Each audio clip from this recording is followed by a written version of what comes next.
Hi, guys. Welcome to another amazing episode of the Ability Conversation Room. This happens to be a special edition. Today happens to be the 1 year since we got married. So it's our wedding anniversary. And I know that you guys like to hear stories. So you are going to hear stories today.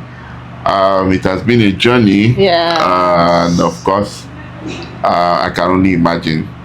It feels like yesterday. Actually, like I slept and I woke up, and today is 1 year anniversary of the whole thing. Yeah. So today we'll just basically be talking around our relationship in terms of marriage, and then connecting it to many other lessons that we could learn, right? Yes. And to put a disclaimer out there, it's not like we are the perfect couple. No, we're just sharing our stories and more or less to encourage people who are hoping for something like this, or who are in it, to understand that they are not alone, and where we can help, we will definitely help, and where we can learn from you, please put it out there in the comments. Yes. So I'm not here alone. Of course, I didn't marry myself. I'm here with my darling wife, one day Onyema. Hello, everyone. Yeah. So let's do what we do. This time last year, we were running around trying to make sure that the whole court marriage thing goes well. Yes. It was a hectic month, the Yes. whole of April. Yes. Trying to connect the dots, trying to, even before Trying April, to fix accessibility even at the venue, venue. and all of that, trying to connect everything, and it was an amazing experience. And of course, becoming a husband felt like a royal session where I was being crowned, but then very, very, very, very, of course, and she is my crown. So what do we have to say? Okay, so I'll be throwing this question at you. 1 year. 1 year. 1 year being married. Did it feel anything different from being single? Yes, absolutely. Okay, so can you tell us some of those things? Well, so a few things. I'm not thinking for myself alone now. When I'm thinking for myself, I'm thinking for another person. Yeah. Right. In terms of, is it career? Is it making choices, making decisions? I can't just make my decisions now. I have to, there are times that I need to rub minds with you. There are times that I need to, in quotes, ask for permission before I make a decision, especially when it has to do with something that would concern both of us. Right? So, and it has been beautiful. I've been learning. I've been relearning and learning. Right? I've been relearning. So, and it's just been beautiful, and it has been an adventurous journey. Oh, nice. So far. Yeah. Yes. You know, before we got married, the counseling and everything, they say it's a school that we go to, that they give you the certificate before you even get into it. Yes. Because you never graduate from it. And so it really, it's been a major learning curve. Yes. Like she mentioned, that aspect of making decisions with your partner and having to always get them involved in everything you do. And now you wake up and you sleep, and you wake up and you sleep with the same person. So you can't afford to be selfish. You can't afford to do it the way you know how to do only. You must always learn to see things from the lens of your partner. Okay. I forgot to put the part that it's a sacrificial journey too. And it involves loving the person unconditionally. Right? So you're not saying, oh, if this is there, then I'll love this person, but you have to. It's a how do I put it? It's a commandment now. Love. So you have to love. Yeah. And it's I was saying something about it being teaching you patience too. So that's why I strongly hold on to that scripture that says love is patient. Because you have to learn patience. Patience. So it's a school. We mentioned that already. Yes. And you see all these things you see in the scripture, you will have the practical side. Exactly. And this is where I would give special advice to those who haven't gotten into it. You need to be conversant with what God says about it. You need to be convinced that you are in it with the person. Because when it gets to some point, that's the next point. We've had several misunderstandings, right? They say that the first year is the year where we synergize and we come together. And of course, the process of coming together it comes with its own pains, right? Yes. You have to let go of some things. You have to learn some things, and then you need to get in tune with your partner majorly. How has that experience been for you? For As me in and the fusing together, learning and unlearning and so chiseling. Of that course, was why I used the word adventurous. It's like going on an adventure, right? It's not like you already know what is going to happen. So things are unfolding, you are dealing with it, things are unfolding, you are learning how to like be a team in spite and despite of some shaky things happening around you. Yes, around us, right? So, around us, sorry. Yeah. I like we're trying to like hold our hands to go through whatever it is, and then if you are a formidable team, there's nothing can shake it. Yes. So. Talking about being a formidable team, I know that one of those things that you didn't really deal with on your own was stigmatization. Yes. And now you are now with a husband who happens to be seen by the society in a certain way. Yes. How have you been able to deal different? Exactly. How have you been able to cope with that? Of course, they'll be looking at you in certain ways. There will be certain comments. How have you been able to deal with it? I would say that it hasn't been a hard thing to deal with, right? Okay. Because I had prepared my mind for that, not for people being mean or anything, but for the stares, the looking, the body language you get from people. I think at the time we were cutting, it already helped something that you're already been dealing with. So seeing that was just like continuity, and it wasn't something I could, like, it wasn't something hard. And okay, so from our experience during the after we got married and even our journey into the marriage, we've been able to see certain things that we believe we can actually use our lives to address. And I guess that's what gave birth to the ability conversation room. Yeah. I remember we're having a conversation not too long before we even started this episode, where we're talking about there are a number of people who want to get into relationship and marriage with persons with disability, but then that same mindset that we've been trying to fight in terms of perception from the society has held a number of people back. What would you advise? Okay,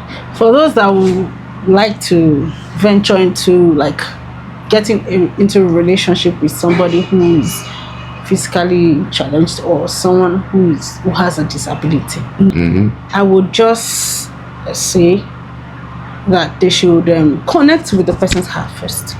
They should see that person first before seeing the person's disability, because it always works, and that's what has worked for me. They will talk. You have to grow a thick skin too, right? Yeah. Remember I said something about growing a thick skin. And I think not like you said in one of the episodes, once you have gotten your conviction, and this would lead me to say that before you get to the point of having the conviction to marry whoever, this applies to both sides. Yes. You must first of all know the person That's what she's saying. Establish a connection, know the person aside the disability, and then deal with the disability in reality. Yes. Not fitting it, please. Definitely. Because you might create more harm than good. You must understand what you are getting into, meaning you must understand the condition, and then ask yourself the real question. Yes. Are you willing to go the long haul with this person?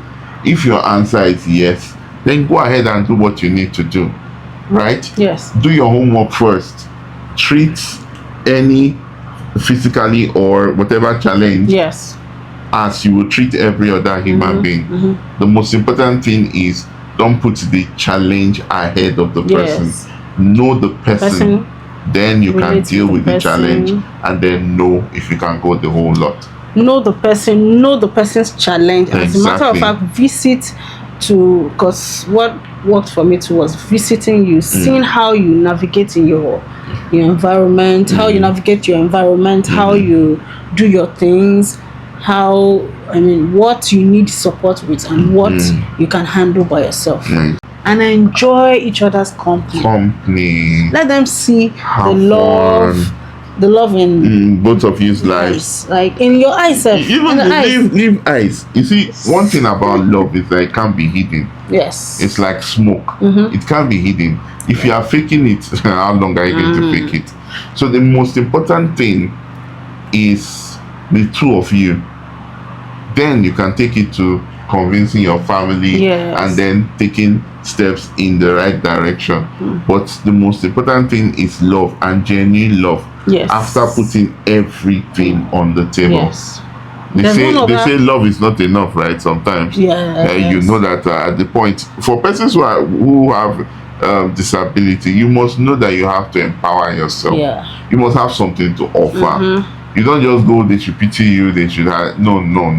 You must bring something to the table. Yeah. If they say love is blind, marriage is to remove the blindfold. Oh. That's the truth. To open the It eyes. open the eyes. How long can you? And that's why you must be friends, right? Things will come up, Definitely. but how far has your friendship gone? There was one thing I wanted to chip in, and I wanted you to actually finish this because I don't want you to lose your Line of thought. Okay, so you said the greatest thing It's love. is love, right? There's one other higher thing, right, that we should consider is the prayer. When God gives you the go ahead, everything will just fall in. I agree. Yeah. There's one thing this brings me to. You know, Okay. people say things like, people would say, not to me now. I know this, I've not heard it. Maybe they've said that, but people will say something like, she's marrying him because of his money, or because of she's not just really, really in love with this person. I don't think this is real love. I think there's something she wants to gain from it. Vice versa. If it's a guy now and the lady is the one that has a challenge, either visual impairment or hearing impairment or physical challenge, and then people are saying things like the guy wants something from her, that's why it's going. People don't believe the true love can exist between somebody who is physical challenge and a person with a good body. You can't blame them for even questioning, because in our society today, we have people basing love on the wrong things. And so that is why they themselves can't see a reason why another person would want to be with someone that is challenged. Yes. Because they are basing their concept of love on physical appearance or some other things. Or financial. No, so the excuse which they would readily want to go for is because the person has more money, the person has more something. They're always basing it on. And truly, true love is unconditional. That's the truth. It's not based on. I used to say this about people who have negative mindsets about persons with disability. You know, we don't know tomorrow. Yes. We are not in control of everything. Yes. What if that so-called handsome boy, millionaire, suddenly the table turns, then you know what true love is. True love is in spite and despite. And that's why I always used to say that at the altar, when they're asking you, will you take this woman as your this, that, and do you take this man as your this, that moment you are saying I do. You are not saying I do to all the things that are in place. What of if they fall out of place? Will you still say I do? So I think that's something we need to consider and put into perspective. And it will also help judge our decisions that we make along the line with relationship. So my baby, I think we've said a lot in a few. I know if we are allowed to talk, we'll definitely go on and on. But lastly, just before we leave, what advice would you give someone who is living with disability, who is listening to us right now, and they don't feel like they will ever be seen, or they've been disappointed severally, and they just feel like they are not enough? I would first of all remind them that they were made in the image and likeness of God. Irrespective of your challenge, whatever it is. I don't want to start mentioning them now. Whatever it is, just know you are made in the image and likeness of God. And even if you say, oh, I'm not good looking, I have this, you are still made in the image and likeness of God. And even said that everything he made was good, right? Yes, so it was good. Just know that first. And then know that the person made for you will find you. Go all out. Don't wait to be pushed before you approach somebody. Approach. The least somebody will tell you is no, right? Keep going. Work on yourself. Like he said earlier, have something you're doing, so that it's not like, oh, you're a liability, right? Have something you're doing. To boost your confidence. Yes, to boost your confidence. Have something you're doing. There's nobody that can't do something. We've seen, I think on our show, sometimes we showed some children with special needs that some were into music, some were into painting, whatever it is. We've seen a whole lot of people. Some people without arms, they were using their mouth to paint, right? Exactly. There is something out there. There's always a skill that God has placed in you. It's just for you to discover it and harness it, right? And then another thing is, remember that if you have put it into prayer, God will direct you, will lead you to the right one. Someone who will love you and cherish you and love you unconditionally, most especially. My own, I think she said it all, but I'll just add Jeremiah 29:11. It says his thought towards us are good and to bring us to an expected end. We call him the author and the finisher of our faith. That means he has something planned. He has something written for each and every one of us. All he needs from us is to trust him and to depend on him. Yes. Have patience. It will surely come. Yes. I had that experience, so I would have given up. But have patience. It will surely come. Yes. And then rely on him totally. No matter your faith, just know that God has plans for you. Yes. And so you need to hold on to it. Believe yourself. Walk with confidence and leave the rest to God. And there is one other thing that I remember, that some of them tend to want to like stay indoors. They don't want to go out. I feel they should try to go out. Go out, go for functions. Be seen. Make yourself visible. Be seen and see. For the ladies, be seen. Guys, see. You cannot see in the dark. Yes. You have to go out there and position yourself. And that's where confidence comes in. We can go on and on and on, and definitely this episode will not end. But then at this point, we've come to the end of this episode. Please take what you have learned and put it into action, and we'll be looking forward to seeing you next week with a different topic. And we'll be looking forward to your likes, Comment. your comment, and please subscribe if you've not done that. Yes. Then please share to your friends and to the community of persons with disability. Thank you. You never can tell. This could go a long way in encouraging them. All right. And so at this point we say Bye. bye.